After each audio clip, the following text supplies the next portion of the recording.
ভর দুপুরবেলা সবাই যখন ঘুমিয়ে তখন একদল ডাকাত বাড়ির প্রাচীরের ওপর দিয়ে ঢুকে পড়ে। সিসিটিভি ক্যামেরার এই ফুটেজ দেখে গা শিউরে ওঠার মতো অবস্থা পুলিশের।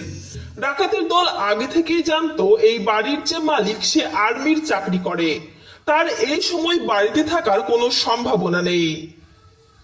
তবে এখানে এই মহিলাও কিন্তু খুব সাহসিকতার পরিচয় দেখিয়েছেন।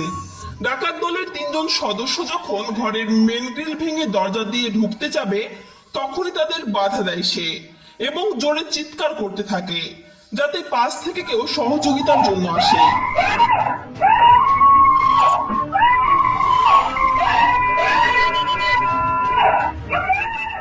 কিন্তু দুপুরবেলায় সবাই ঘুমিয়ে কেউ তার সহযোগিতার জন্য ছুটে আসেনি। মহিলা শেষমেশ একাই শরীরের সমস্ত শক্তি দিয়ে দরজা চেপে ধরে। মহিলার শক্তির কাছে পেরে ওঠে না ডাকাত দলের 3 সদস্য।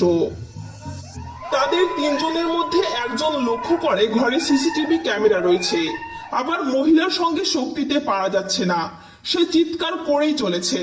এখানে ধরা পড়ে যাওয়ার সম্ভাবনা বেশি, তাই তারা মেন গ্রিল খুলে পালিয়ে যায়। কিন্তু মেয়েটি তখনও বুঝতে পারেনি তারা পালিয়ে যাচ্ছে। সে বুদ্ধিমত্তার সঙ্গে প্রথমে দরজা লক করে, পরে একটা সোফা দিয়ে দরজা ব্লক করে দেয় এবং পুলিশকে ফোন করতে থাকে।